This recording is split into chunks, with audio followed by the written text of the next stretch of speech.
ambayo wenzetu wamekuwa wakiitumia na kulifanya taifa hili kuwa taifa la usindikizaji na kuwa taifa la maskini. Nimeeleza mengi ndugu zangu kwa jinsi tunavyodhulumiwa, saa nyingine kwa kutumia baadhi ya watendaji wetu wachache ambao sio waaminifu walioko ndani ya serikali, kwa kusaini mikataba ya ajabu ambayo hata mababu zetu waliokufa miaka 500 iliyopita wasingeweza kusaini mikataba ya namna hiyo.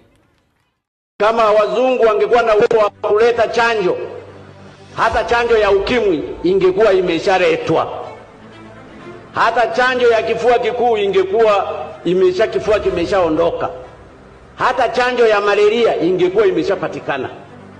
Hata chanjo ya kansa ingekuwa imeshapatikana.